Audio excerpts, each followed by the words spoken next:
Halo, assalamualaikum warahmatullahi wabarakatuh. Jumpa lagi dengan saya Happy di Firstiansah Channel. Di sini adalah tempatnya orang happy, seneng, susah, sedih, usil, jahil, gokil, kreatif dan semuanya. Sah.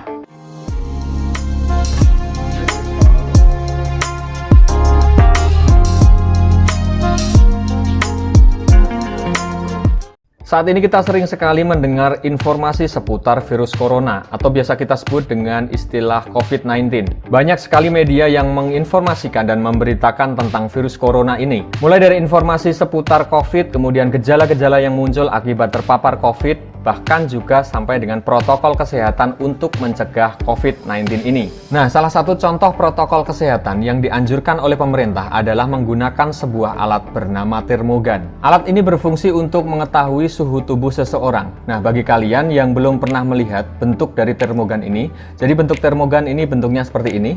Kalian bisa lihat. Oke.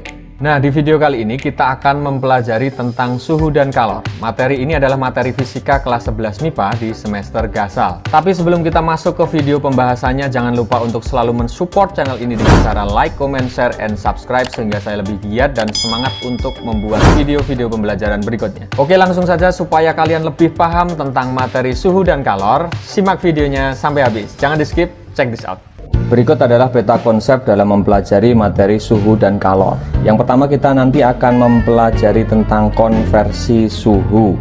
Kemudian yang kedua adalah menentukan nilai kalor. Dan yang ketiga adalah asas Black. Yang keempat tentang pemuaian. Dan yang terakhir adalah tentang perpindahan kalor. Nah, sekarang kita mulai dari yang pertama, yaitu tentang konversi suhu. Nah, di depan tadi sudah saya sampaikan tentang sebuah alat yang bernama termogan. Apa itu termogan? Jadi termogan itu adalah sebuah alat yang digunakan untuk mengukur atau menentukan suhu seseorang atau suhu suatu benda.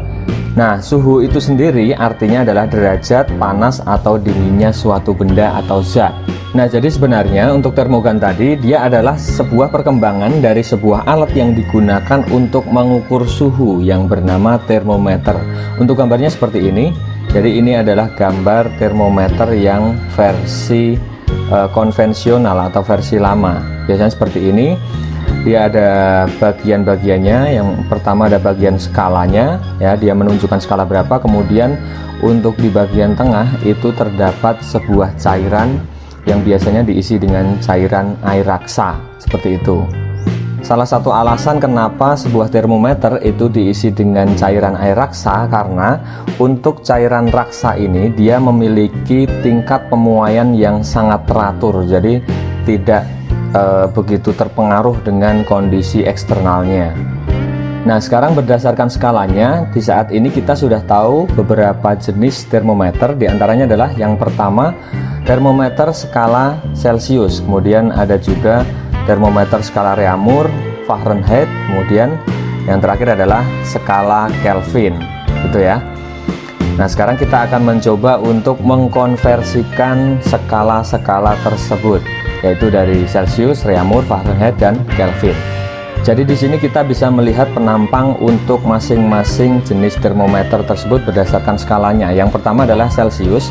Jadi untuk termometer Celcius ini dia ketika digunakan untuk mengukur air, maka untuk skala ketika air itu dia mulai berubah menjadi beku, maka skala yang ditunjukkan adalah 0 derajat Celcius.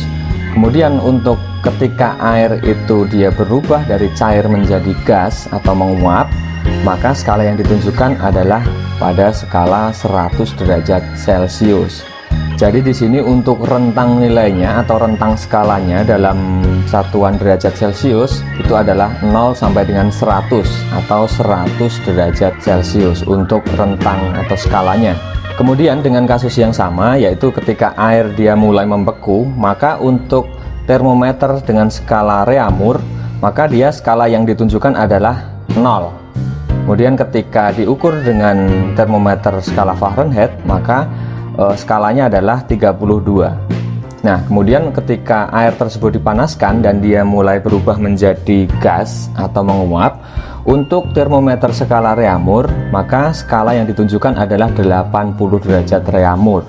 Kemudian ketika kita menggunakan termometer Fahrenheit, maka skala yang ditunjukkan adalah 212 derajat Fahrenheit. Nah, dari sini kita dapat melihat untuk skala Reaumur ya, dari kasus air tadi yaitu 0 sampai dengan 80.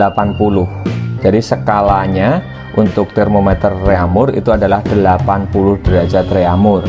Kemudian untuk Fahrenheit, termometer Fahrenheit ini dia skalanya dari 32 sampai dengan 212, sehingga untuk panjang skalanya di sini adalah 180 derajat Fahrenheit.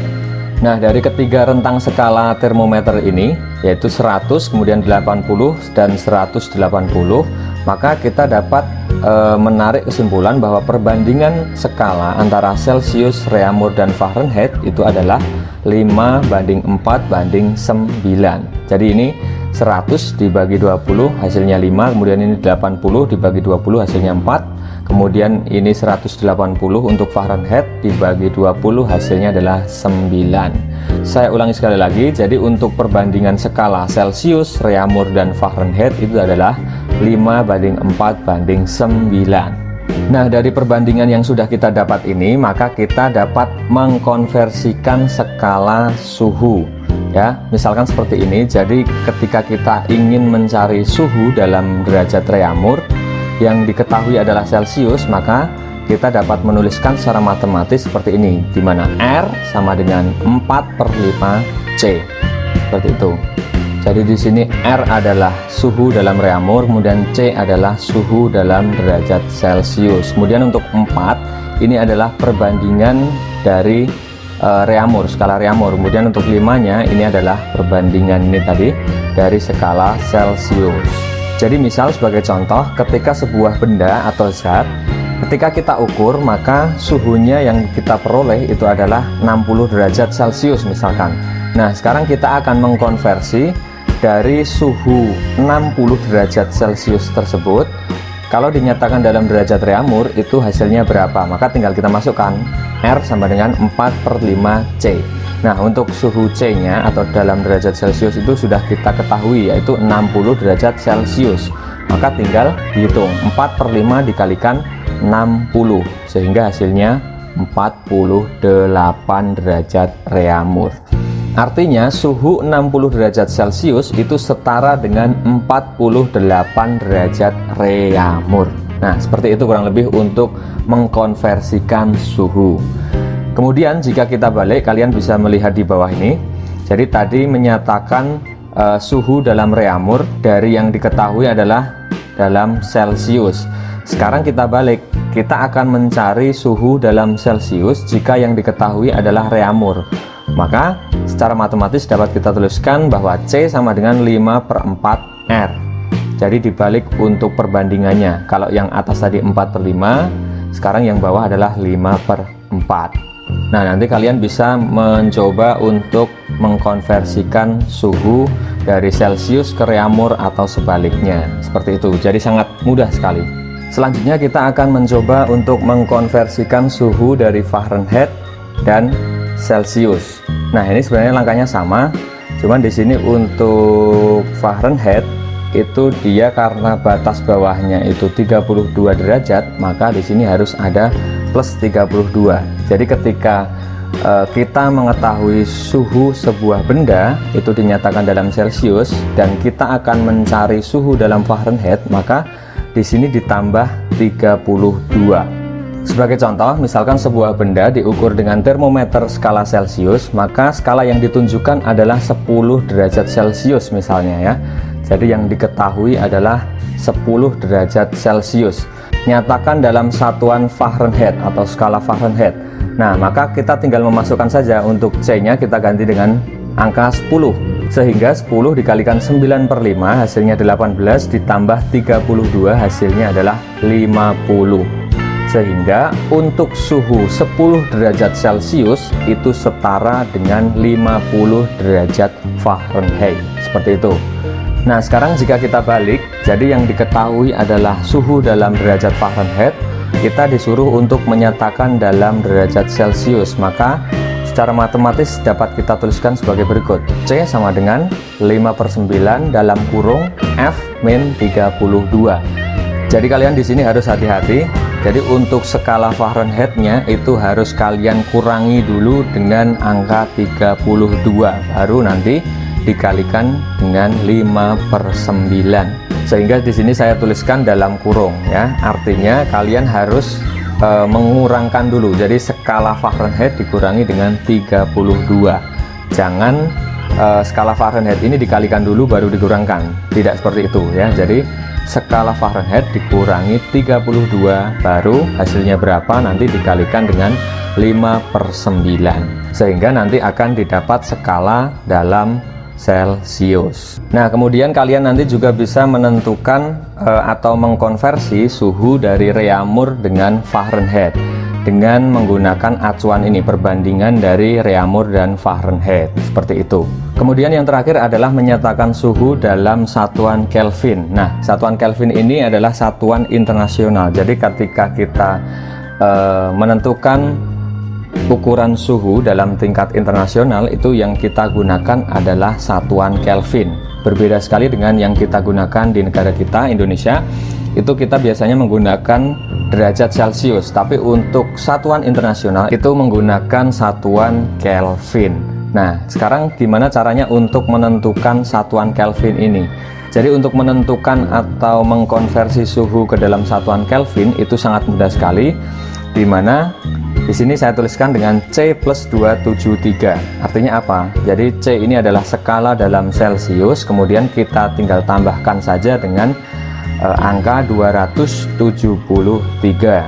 Jadi sebagai contoh, misalkan sebuah benda diukur dengan termometer Celcius itu menunjukkan angka 100 derajat Celcius, maka jika kita nyatakan dalam satuan Kelvin, maka untuk suhunya adalah 100 ditambah dengan 273, yaitu 373 Kelvin. Artinya 100 derajat Celcius itu setara dengan 373 Kelvin. Kemudian misal contoh yang kedua, sebuah benda atau zat kita ukur dengan termometer Celcius menunjukkan skala 27 derajat Celcius. Maka ketika kita nyatakan dalam satuan Kelvin, hasilnya adalah 27 ditambah 273, sehingga hasilnya adalah 300 Kelvin, dan seterusnya. Jadi sangat mudah sekali. Nah, sekarang kita lanjutkan untuk menentukan nilai dari kalor. Nah, kalor itu sendiri adalah perpindahan energi panas yang terjadi dari benda bersuhu lebih tinggi ke benda yang bersuhu lebih rendah. Jadi di sini kalor pasti mengalir dari benda yang bersuhu lebih tinggi ke benda yang bersuhu lebih rendah. Nah, untuk kalor itu sendiri dia dapat dilepas atau diterima oleh sebuah benda. Dari sini kita dapat menyimpulkan bahwa sebuah benda itu dikatakan melepas kalor jika suhunya turun, ya. Sebaliknya, benda dinyatakan menerima kalor jika suhunya naik. Ya, saya ulangi sekali lagi. Jadi benda itu dikatakan melepas kalor apabila suhunya turun. Kemudian sebaliknya, benda dikatakan menerima kalor itu jika suhunya naik. Sebagai contoh, misalkan air bersuhu 100 derajat Celcius, kemudian setelah didiamkan beberapa saat, maka suhunya dia menjadi 70 derajat Celcius. Nah, di situ untuk suhunya dia turun dari 100 derajat Celcius menjadi 70 derajat Celcius. Berarti air tersebut melepas kalor karena suhunya turun. Kemudian contoh yang kedua, misalkan sebuah logam dipanaskan dari suhu 50 derajat Celcius menjadi 100 derajat Celcius. Berarti karena dia suhunya naik, itu artinya benda tersebut atau logam tersebut dia menerima atau menyerap kalor, dan seterusnya.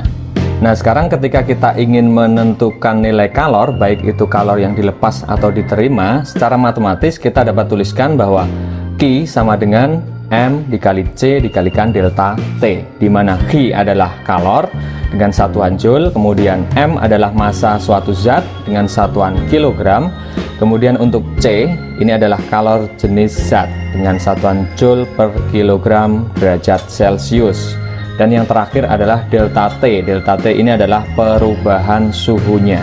Di sini untuk satuannya adalah derajat Celcius. Nah, untuk perubahan suhu ini atau delta T-nya itu nanti bisa menyesuaikan dengan kalor jenisnya. Jadi di sini nanti misalkan terdapat soal itu di sini dituliskan Joule per kilogram Kelvin misal. Berarti untuk delta T-nya itu menyesuaikan di sini supaya lebih mudah dalam mengerjakan soal. Jadi di sini untuk delta T saya ulangi sekali lagi, satuannya tidak harus derajat Celcius, bisa Kelvin dan seterusnya. Tinggal menyesuaikan di kalor jenisnya. Satuan kalor jenisnya nanti dalam apa, seperti itu. Kemudian tentang kapasitas kalor adalah jumlah kalor yang diserap oleh benda bermassa tertentu untuk menaikkan suhu sebesar 1 derajat Celcius. Nah, untuk kapasitas kalor ini kita simbolkan dengan huruf C besar, di mana C besar sama dengan M dikalikan dengan C kecil atau kalor jenisnya. Jadi perbedaan antara kapasitas kalor dan kalor jenis itu adalah yang pertama pada simbolnya. Untuk kalor jenis itu disimbolkan dengan huruf C kecil. Kemudian untuk kapasitas kalor itu disimbolkan dengan huruf C besar. Jadi perbedaan yang pertama adalah pada simbol penulisannya, C kecil dan C besar. Kemudian perbedaan yang kedua terdapat pada definisinya. Jadi kapasitas kalor itu dia adalah kalor yang dibutuhkan untuk menaikkan suhu sebesar 1 derajat Celcius. Tentunya di sini adalah total dari keseluruhan massa benda tersebut. Sedangkan kalor jenis itu adalah kalor yang dibutuhkan untuk menaikkan 1 derajat Celcius tiap kilogramnya. Jadi seperti itu.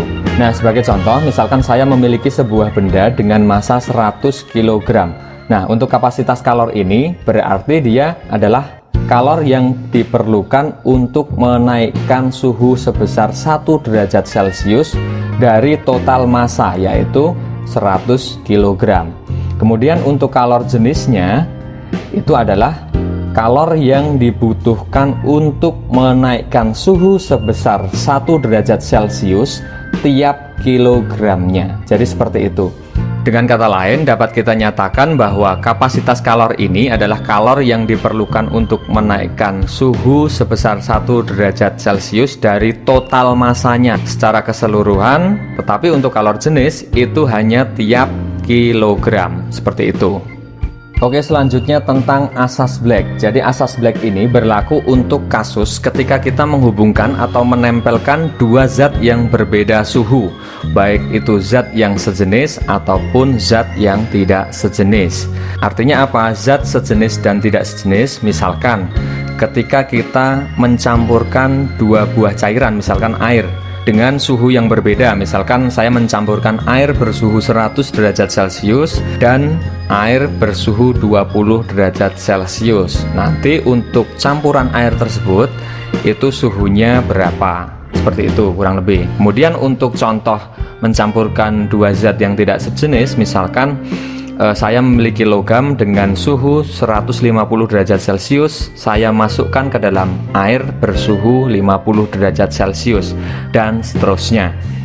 Nah, sebagai contoh kalian bisa melihat pada gambar berikut. Di sini adalah air dengan suhu tertentu, kemudian ditambahkan dengan es dengan suhu tertentu. Maka di situ nanti akan kita peroleh suhu campurannya. Nah, untuk menyelesaikan sebuah kasus yang berkaitan dengan asas Black, maka secara matematis kita dapat menuliskan sebagai berikut, di mana Q lepas sama dengan Q terima. Di mana Q lepas adalah kalor yang dilepaskan oleh benda satu, kemudian untuk Q terima itu adalah kalor yang diterima atau diserap oleh benda kedua. Kemudian kita jabarkan untuk Q, kita tahu untuk menentukan nilai Q itu adalah M dikali C dikalikan delta T.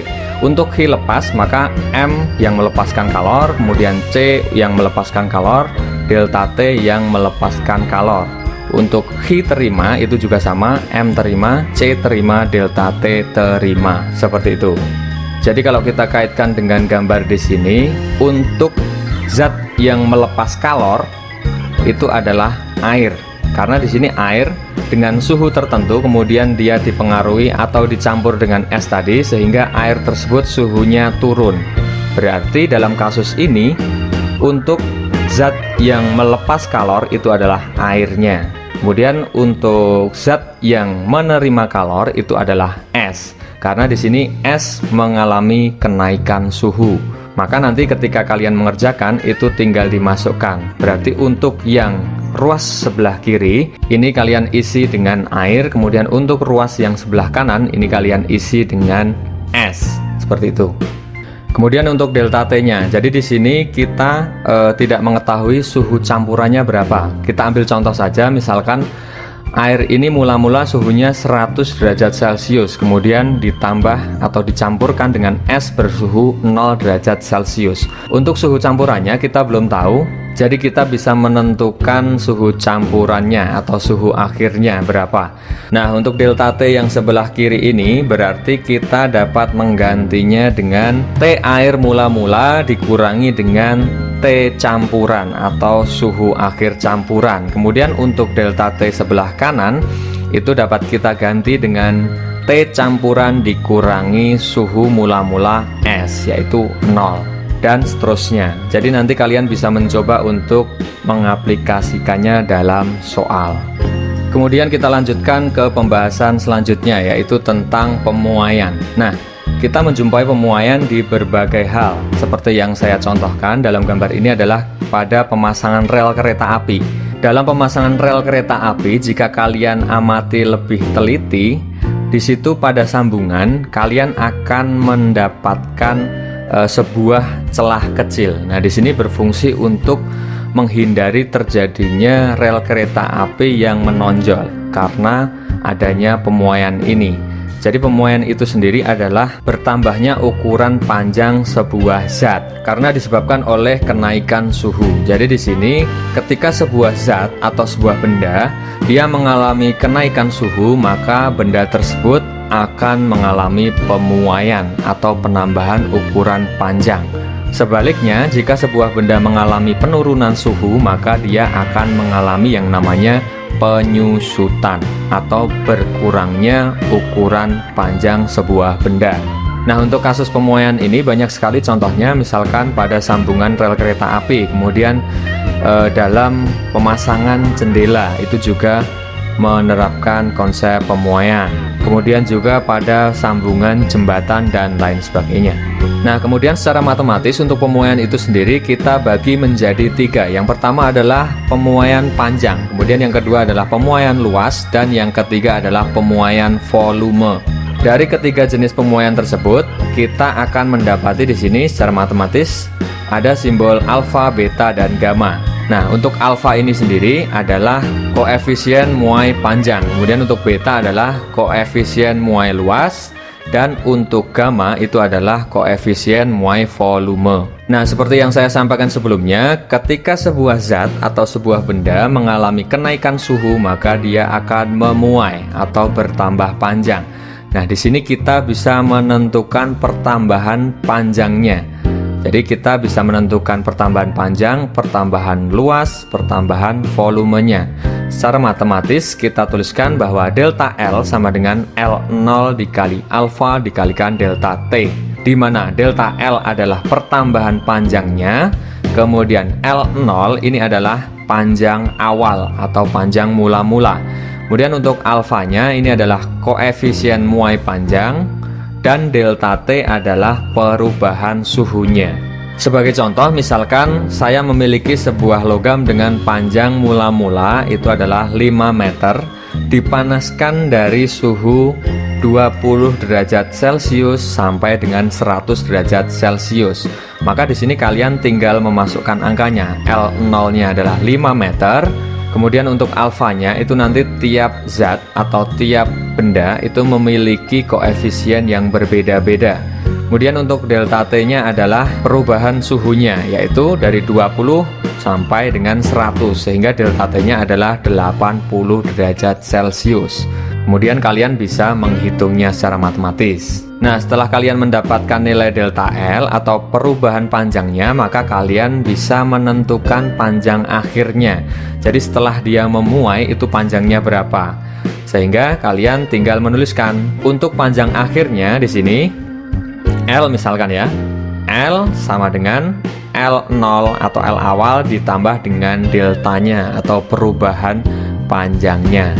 Kemudian untuk luas dan volume itu langkahnya adalah sama. Tinggal nanti untuk koefisiennya, ketika kalian mencari delta A atau perubahan luasnya, maka di sini gunakan beta.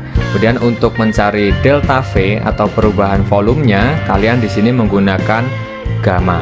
Nah, untuk mencari luas dan volume akhirnya itu langkahnya sama, yaitu luas awal atau V awal, volume awal ditambah dengan deltanya atau perubahan baik itu luas maupun volumenya. Kemudian di sini kalian juga bisa melihat perbandingan antara alfa, beta, dan gamma. Jadi di sini saya tuliskan untuk beta atau koefisien muai luas itu setara dengan 2 alfa atau 2 kali koefisien muai panjang. Kemudian untuk gamma itu setara dengan 3 kali alfa atau 3 kali koefisien muai panjangnya. Jadi nanti ketika kalian menjumpai soal, kemudian kalian diminta untuk menentukan perubahan volumenya atau delta V, kalian kan butuh yang namanya gamma ini. Nah, sedangkan yang di soal itu yang diketahui adalah koefisien muai panjang atau alfa, maka kalian tidak usah bingung, kalian tinggal mengalihkan gamma ini dengan 3, karena untuk gamma itu setara dengan 3 alfa dan seterusnya. Oke, sekarang kita lanjutkan tentang perpindahan kalor. Jadi perpindahan kalor di sini kita bagi menjadi 3. Yang pertama adalah konduksi, kemudian yang kedua adalah konveksi, dan yang ketiga adalah radiasi. Nah, sekarang kita bahas satu persatu dari 3 jenis perpindahan kalor ini. Kita mulai dari yang pertama, yaitu tentang konduksi. Jadi perpindahan kalor secara konduksi itu artinya adalah perpindahan kalor tanpa diikuti dengan perpindahan partikel penyusun zat tersebut. Sebagai contoh, kalian di sini dapat melihat gambar ketika kita menjumpai beberapa alat masak. Di bagian pegangannya di sini ditempelkan sebuah isolator yang berbahan dasar dari kayu. Nah, ini berfungsi untuk menghindari panas yang terasa pada tangan kita. Jadi dalam perpindahan kalor secara konduksi ini, ketika sebuah logam atau sebuah zat itu ujungnya dipanaskan, maka ujung yang lain akan ikut terasa panas. Itu artinya kalor merambat dari ujung satu ke ujung yang lain. Tetapi di situ untuk partikel penyusun zatnya dia tidak mengalami perubahan posisi. Jadi partikelnya tetap diam. Nah, selanjutnya adalah perpindahan kalor secara konveksi. Jadi perpindahan kalor secara konveksi ini dapat kita definisikan sebagai perpindahan kalor yang diikuti dengan perpindahan partikel penyusunnya. Jadi sebagai contoh, ketika kita merebus air seperti ini, mula-mula air diam, kemudian setelah kita panaskan, partikel penyusun air ini yang di bagian bawah, karena dia mendapatkan panas dari api sehingga dia bergerak naik ke atas. Nah, dalam waktu yang bersamaan untuk partikel penyusun air yang di bagian atas itu dia akan terdesak, kemudian dia bergerak ke bagian bawah. Selama pemanasan api itu masih terus diberikan, maka siklus tersebut akan terjadi secara terus-menerus. Jadi untuk partikel penyusun air, dia akan selalu bergerak naik dan turun. Nah, inilah contoh dari proses perpindahan kalor secara konveksi. Jadi saya ulangi, untuk perpindahan kalor secara konveksi itu adalah perpindahan kalor diikuti dengan perpindahan partikel penyusun dari zat tersebut. Kemudian untuk jenis perpindahan kalor yang terakhir adalah perpindahan kalor secara radiasi. Nah, di sini kita dapat mendefinisikan sebagai berikut. Perpindahan kalor secara radiasi adalah perpindahan kalor yang tanpa memerlukan medium atau perantara. Nah, di sini kalian bisa melihat contoh dari perpindahan kalor secara radiasi. Tukang besi yang berada di samping api di sini, maka untuk tukang besi ini dia akan merasakan panas apinya padahal tanpa perantara. Nah, itulah yang dinamakan proses perpindahan kalor secara radiasi. Untuk contoh kasus yang lainnya, ketika kita melaksanakan kegiatan perkemahan misalkan pada saat api unggun. Nah, di situ terdapat api di bagian tengah, maka di situ kita juga akan merasakan kehangatan atau merasakan panas dari api yang menyala di bagian tengah. Itu adalah contoh dari perpindahan kalor secara radiasi. Nah, kemudian dari ketiga jenis perpindahan kalor yang sudah kita bahas satu persatu tadi, yaitu konduksi, konveksi, dan radiasi, maka kita juga dapat menentukan besarnya laju perpindahan kalornya dari masing-masing jenis perpindahan kalor. Untuk menentukan laju perpindahan kalor secara konduksi, maka secara matematis kita dapat tuliskan sebagai berikut, di mana Q per T sama dengan K kali A kali delta T per L, di mana Q adalah nilai kalor, kemudian T adalah waktunya, berapa waktu yang kita perlukan. Kemudian untuk K ini adalah nilai konduktivitas termal pada proses konduksi. Kemudian A adalah luas penampang zat yang kita panaskan. Kemudian untuk delta T ini adalah perubahan suhunya berapa. Dan untuk L ini adalah panjang zat yang kita panaskan tadi. Kemudian untuk menentukan laju perpindahan kalor secara konveksi itu dapat kita tuliskan secara matematis seperti ini, di mana Q per T sama dengan H dikali A dikalikan delta T, di mana Q adalah nilai kalornya, kemudian T adalah waktu yang diperlukan, kemudian untuk H adalah tetapan konveksi, kemudian A adalah luas penampang dari zat yang kita panaskan, dan untuk delta T adalah perubahan suhunya. Nah, di sini kalian nanti bisa mempraktekannya di rumah. Kalian silahkan merebus air dengan volume yang sama. Jadi dengan dua variasi. Yang pertama direbus dengan panci yang tinggi, kemudian yang kedua adalah direbus dengan panci yang rendah, tetapi luas penampangnya itu besar.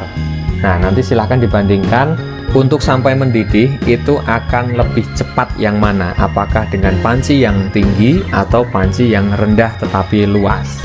Silahkan nanti kalian bisa mempraktekkan di rumah. Kemudian untuk menentukan laju perpindahan kalor secara radiasi, maka secara matematis dapat dituliskan sebagai berikut. Q per T sama dengan E dikalikan P dikalikan A dikali T pangkat 4, di mana Q adalah kalor, kemudian T adalah waktu yang diperlukan. Kemudian untuk E ini adalah emisivitas benda hitam. Jadi ketika benda itu berwarna hitam maka nilai emisivitasnya adalah 1. Kemudian ketika benda berwarna putih maka nilai emisivitasnya adalah 0. Jadi nilai E ini berkisar antara 0 sampai dengan 1. Jadi nanti silahkan dalam mengerjakan soal itu disesuaikan dengan yang diketahui pada soal. Selanjutnya adalah V, ini adalah konstanta Stefan Boltzmann, di mana nilai dari V ini adalah 5,67 kali 10 pangkat negatif 8. Kemudian A adalah luas permukaan dari bidang radiasi tersebut, dan T adalah suhu mutlak. Nah, untuk T ini dia suhunya harus dinyatakan dalam satuan Kelvin. Jadi ketika kalian menjumpai soal untuk suhunya dinyatakan dalam Celcius, maka kalian harus mengkonversikan terlebih dahulu. Jadi suhu yang dalam derajat Celcius itu kalian konversi, kalian ubah menjadi suhu dalam Kelvin. Karena untuk T atau T besar ini adalah suhu mutlak, sehingga satuannya harus dalam satuan Kelvin. Jadi dari ketiga jenis perpindahan kalor yang sudah kita bahas, kalian bisa menentukan laju perpindahan kalor secara konduksi, kemudian laju perpindahan kalor secara konveksi, dan laju perpindahan kalor secara radiasi. Oke, itu tadi penjelasan tentang materi suhu dan kalor, yaitu materi fisika kelas 11 MIPA di semester Gasal. Semoga bermanfaat untuk kalian semuanya. Jika kalian merasa belum paham, silahkan menonton video berikut. Video yang saya sampaikan tadi berulang-ulang sampai kalian benar-benar paham. Akhirnya saya Happy undur diri. Saya akhiri sekian. Wassalamualaikum warahmatullahi wabarakatuh. See you next time and bye-bye.